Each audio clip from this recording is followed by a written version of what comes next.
bo'lyapti. 27-masalada nima bo'lyapti qarang. Chuqurligi 5 metr va chuqurligi 5 metr bo'lgan ko'lning tubiga qoqilgan vertikal holatdagi yog'ochning izzosida 3 metr qismi suvdan chiqib turibdi. Agar quyoshning gorizontal balandligi 60 gradus bo'lsa, yog'och suv tubida qanday uzunlikdagi soya hosil qilishini aniqlang. Demak, e'tibor qilamiz.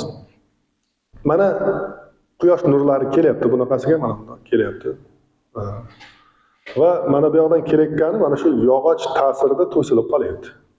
O'sha yog'ochning ro'parasidan kelgan nurlar to'siladi.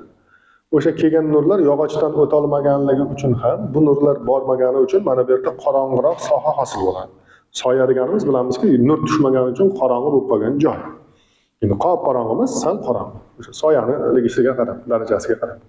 Endi quyosh nurlarini gorizontal balandligi degani o'rtoqlar tushunishimiz kerak. Quyoshning gorizontal balandligi bu o'sha quyosh nurlarining gorizont bilan hosil qilgan burchagi hisoblanadi. Ya'ni mana bu 60 gradusli burchak.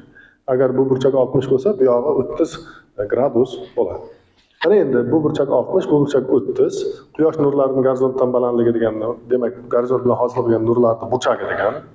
Endi mana shu nur shunday keldida, mana shu yerdan bu yoqqa borib tushsa, mana shu joy soyani oxiri bo'ladi. Ya'ni yog'ochni eng ustidan, eng yaqinidan o'tgan nur bor-ku.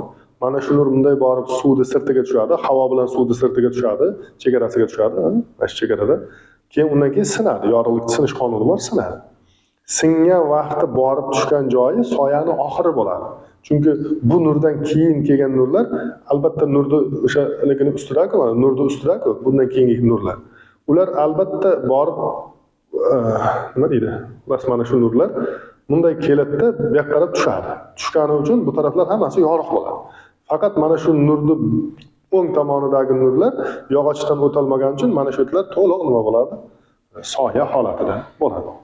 Endi men birinchi yorug'likda sinish qonuniga murojaat qildim. Mana sinus 30 taqsim sinus beta, n2 taqsim n1, n2 bu yerda suv, n1 bu yerda havo, suvni sindirish ko'rsatkichi 4 taqsim 3 ga teng, havoniki 1 ga teng va o'sha joyda yozdimki, mana 30 gradusda sinus 1 taqsim 2 ga teng, shuning uchun mana 1 taqsim 2 sinus beta bo'ldi.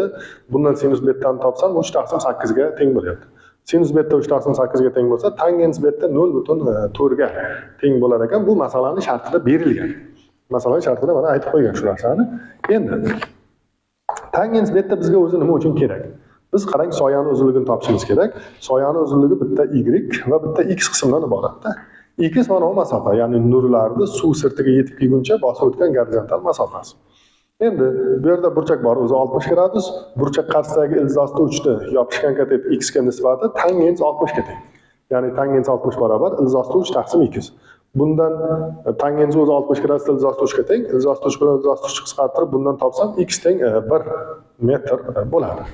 Keyin tangens 60 ketdi, mana tangens beta bor. Tangens beta bu burchak qarshisidagi katetni yopishgan katetga nisbati. Burchak qarshisidagi katet y, yopishgan katet x h bu yerda 5 metr. Y taqsim 5. Y taqsim 5 teng 0.4 ga, chunki beta masalan shartida aytgan. Bundan y ni topsam 2 ga bo'ladi. X demak 1 ga teng, y demak 2 ga teng. Ana endi bularni qo'shadigan bo'lsam, soya uzunligi ya'ni 3 metr kelib chiqadi. Demak, yog'ochning soyasining uzunligi 3 metr bo'lar ekan. Keyingi masala